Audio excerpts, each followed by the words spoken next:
ఇప్పుడు no cost cough syrup తో 60 రూపాయల విలువ గల ఇన్హేలర్ పూర్తిగా ఉచితం. దెబ్బకి దగ్గు జలుబు మాయం.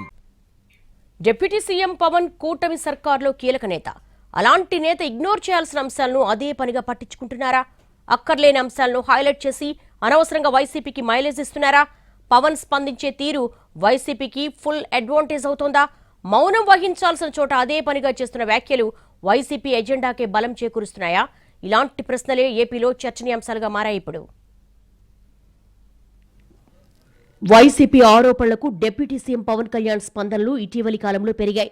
అధికారంలో ఉన్న కీలక నాయకుడిగా చూపించాల్సిన సంయమనం, స్థితప్రజ్ఞత కంటే వైసీపీ విమర్శలకు తక్షణం బదులిచ్చేందుకు పవన్ ఉత్సాహం చూపిస్తున్నారు అన్న అభిప్రాయం పొలిటికల్ సర్కిల్స్ లో చక్కర్లు కొడుతోంది.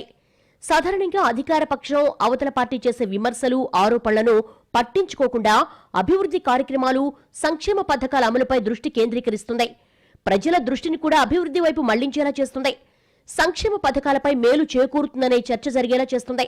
కానీ ఇటీవల వైసీపీ వ్యాఖ్యలకు పవన్ వరుసగా స్పందిస్తున్న తీరుతో వైసీపీ ఎజెండానే రాజకీయ చర్చలకు కేంద్రంగా మారుతోంది అన్న సందేహాలు వ్యక్తమవుతున్నాయి. కూటమి సర్కారు తీసుకుంటున్న నిర్ణయాలు, పనితీరు, అభివృద్ధి, సంక్షేమ ఎజెండాను అమలు చేస్తున్న విధానాన్ని ప్రజల్లోకి తీసుకెళ్లాల్సిన బాధ్యత కేబినెట్ పై ఎక్కువగా ఉంటుంది. పవన్ డిప్యూటీ సీఎం కావడంతో ఆయన మరింత ఫోకస్డ్ గా ఉండాలి.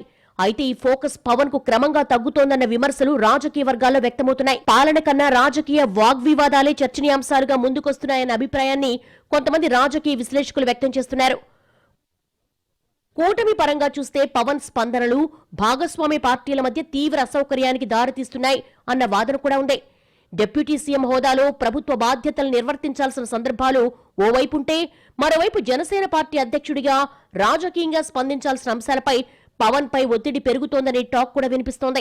ఇటు ఉప ముఖ్యమంత్రి, అటు పార్టీ అధ్యక్షుడు, ఈ రెండు కీలక పాత్రల మధ్య సమతుల్యత లోపించడంతోనే కూటమి ఐక్యతపై ప్రభావం చూపుతోందన్న ఆందోళనలు కూడా ఆయా శ్రేణుల నుంచి వ్యక్తమవుతున్నాయి. వైసీపీ వేసిన రాజకీయ ట్రాప్ లో పవన్ స్ట్రాటజీ వర్కౌట్ అవుతుందా, లేకపోతే ప్రతిస్పందన రాజకీయంలో చిక్కుకోవడం వల్ల జనసేన కూటమి ప్రభుత్వానికి ఉండాల్సిన అసలు ఎజెండా నెమ్మదిగా పలుచుబడిపోతుందా అన్నదే ఇప్పుడు రాజకీయ చర్చల్లో కీలక ప్రశ్నగా మారింది. అధికారంలో ఉన్న నాయకుడిగా ఎప్పుడు స్పందించాలి, ఎప్పుడు మౌనమే ఉత్తమ ఆయుధమవుతుంది అన్న రాజకీయ పరిపక్వత పవన్ కు అవసరమన్న అభిప్రాయం కూడా వినిపిస్తోంది. పవన్ ఈ దశలో తీసుకునే వ్యూహాత్మక నిర్ణయాలే రాబోయే రోజుల్లో కూటమి ప్రభుత్వ రాజకీయ దశా దిశను నిర్దేశిస్తాయని అంచనాలున్నాయి. చూడాలి మరి పవన్ ఇకనైనా వెనకా ముందు చూసుకుంటూ ఓ బాధ్యత గల డిప్యూటీ సీఎంలా మాట్లాడతారా, లేకపోతే ప్రతిపక్ష వైసీపీ ట్రాప్ లోనే చిక్కుకుపోతారా అనేది.